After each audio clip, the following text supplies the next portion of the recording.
Hey guys, welcome back. This is another episode of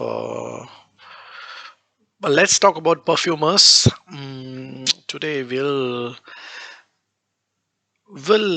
try to learn some fun facts about Daniela Andrier. Daniela Andrier is made like probably my most favorite fragrance so far, which is Bottega Veneta por Homme. So Bottega Veneta por Homme, I first tried this fragrance at a mall here in Sydney, and it was like an instant love. I to this date, I have not smelled any other fragrance that smells anything like that, and it smells so beautiful. It smells very expensive and how do I say this? Very sophisticated, very upscale, very. In my opinion, it's like is one of the best fragrances, and as you can see from this list, she has created some really good fragrances. So Prada L'Homme is one, and Prada Amber Pour Homme is another one that I have. That is a nice soapy fragrance.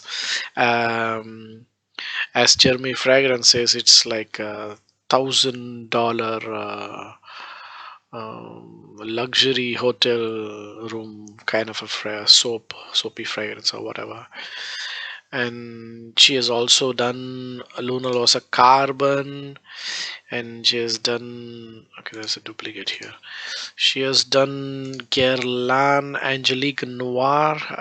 It's another exclusive, like that's something from the exclusive line, I guess.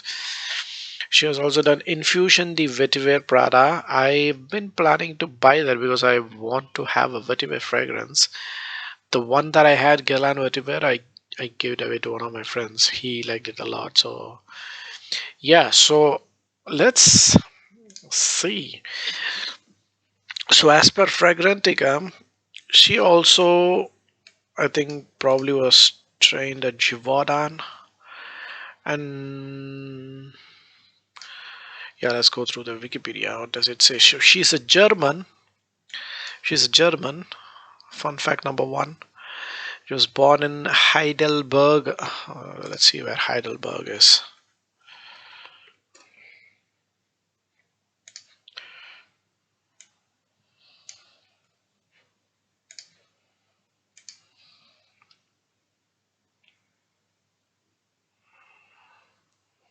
Germany. So this is Heidelberg.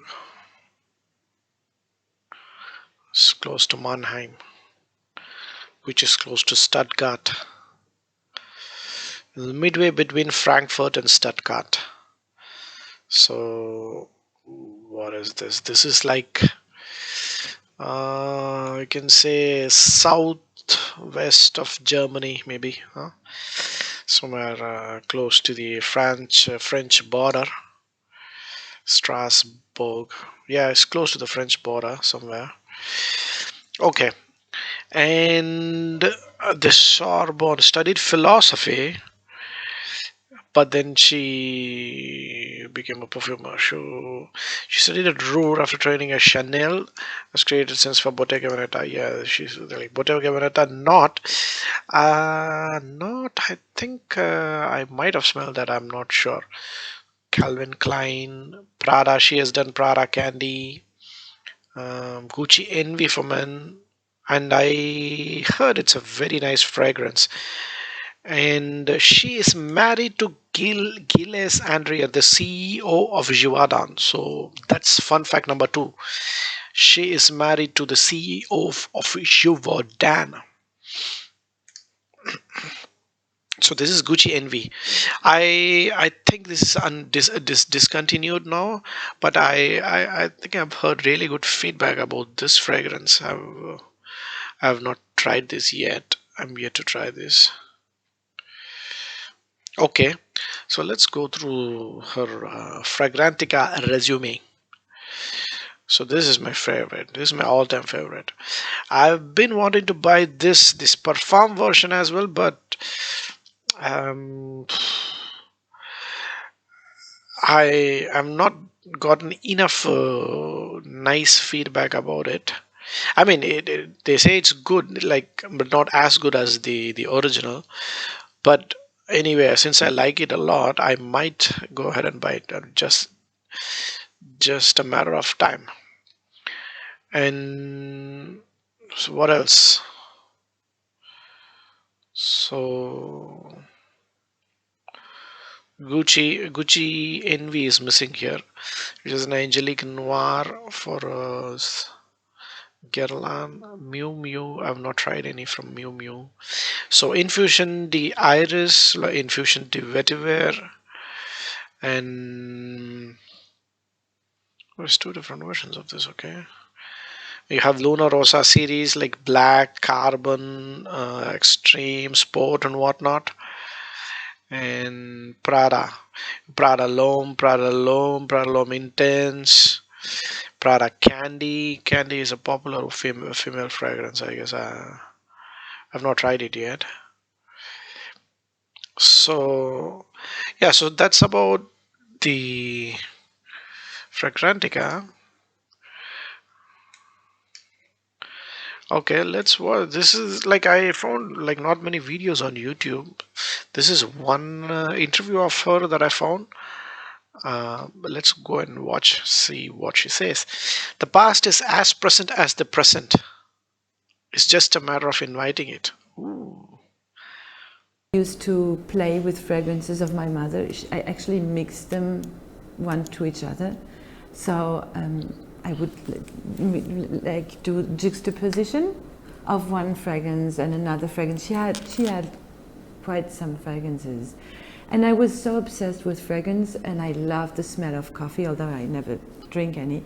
But then I put a coffee bean in my nose because I wanted the smell to stay all day long.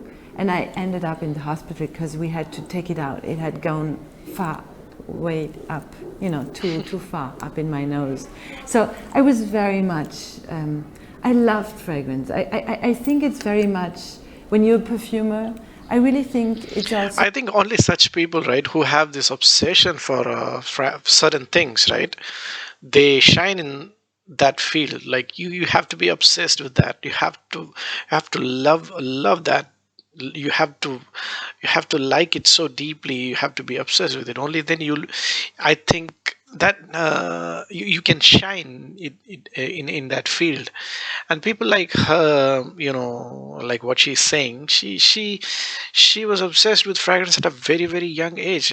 No wonder she got into So perfumery. that your relation to the outer world is very much, it is very rich through the smell. It's where you have a communication to what's surrounding you. So it was that way when I was a child already. For me, it's not that it's nostalgia. I'm fighting anyhow against nostalgia. I try to have in my life, in my everyday life, I think we have to have. What did she do again? Philosophy. No wonder our answers are very very.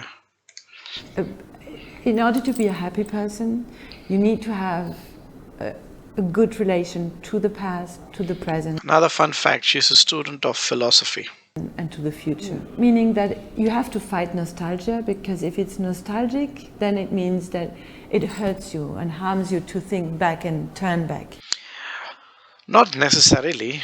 Nostalgia is not necessarily a bad thing, but whatever. And I always try to understand in a very, maybe, really decide in my brain or in my thought. I try to decide in my thought that the past is as present as the present.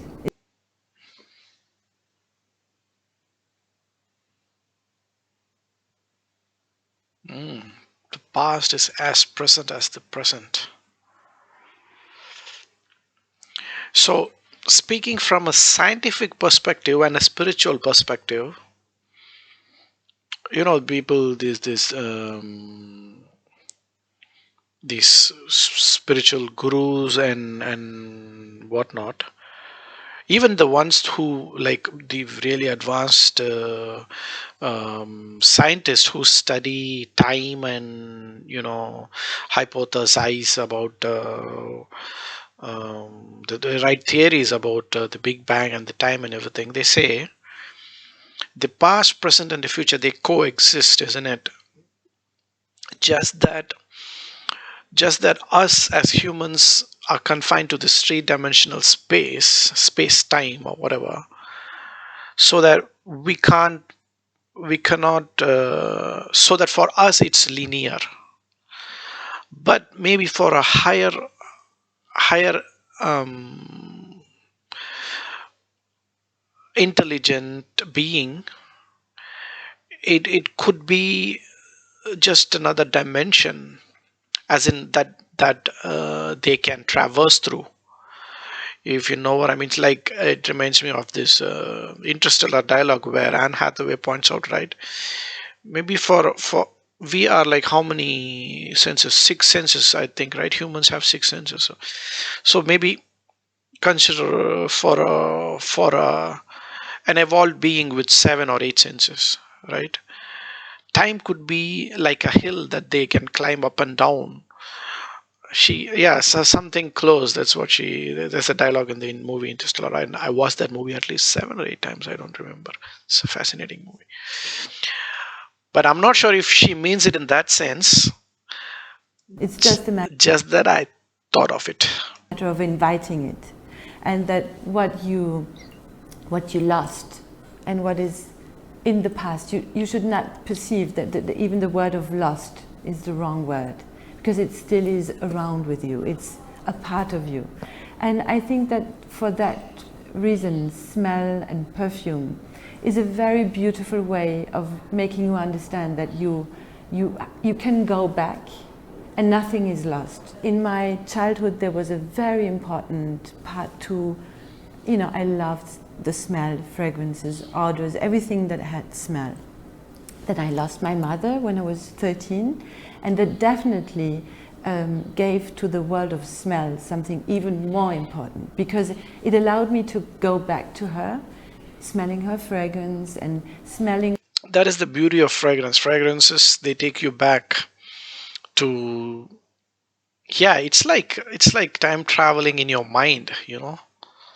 The smells of my childhood, and it became so precious to me. And that's maybe also how I understood that you had to bring alive the past and not have the feeling of something lost, but build within yourself, in your everyday present, the past, because everything is past. That is our destiny. Like the morning I wake up, this morning you wake up, this is already in the past. So the past is strongly with us. And the fragrance, I really think, is something that has this beautiful ability to be out of time. It is timeless. It is something that is... Fragrances are timeless. That is beautiful. Yeah, that is beautifully said. It's kind of destroying the barrier of time, and that is so beautiful about it. Yeah, it's like transcending time, and then, yeah, it's a weird feeling, right? When you smell something and it immediately reminds me of some other time and place, and then you actually feel like you're being transported to that place for a moment, right? It's like a deja vu. For a split second, you feel a sense of deja vu as soon as you smell it. I've always wondered, like, what exactly is, yeah, how exactly does that happen? So, when I was briefed for Untitled, there was still Martin Margiela himself. So I think in this segment she's probably referring to some fragrance that she worked for Maison Martin Margiela. But so I just wanted to point out that, yeah, so this is probably my most favorite fragrance it was my most fragrant favorite single most favorite fragrance up until maybe a month or two back. Now I have found a few more favorites as well, but this still remains one of my most favorites. It's such a classy, elegant, macho. It's everything. It's everything you want in a guy's. It smells. It has that 80s 90s feel about it because it has pine, but it's very modern at the same time. You have this leather and then this balsamic aspect about it. It's so beautiful. It's so green, and it's a very unique scent. I've never come across any fragrance that smells like this. Um, yeah, so if you're looking for any fragrance that is like green, piney, but at the same time has a bit of a leather and what do you call that? Balsamic? What is balsamic? I don't know. Like a resinous kind of a smell about it, I guess. So look at this. Look at this note composition. Just just looking at the note composition gives me happiness. I feel so happy. So green. It's so green and beautiful. And one more thing, yeah. So this fragrance was not just created by Daniela. There's another person who worked on this. Maybe in the next video, we'll see what Antoine Maison has been up to. Thanks a lot, guys, for watching this video. Bye bye.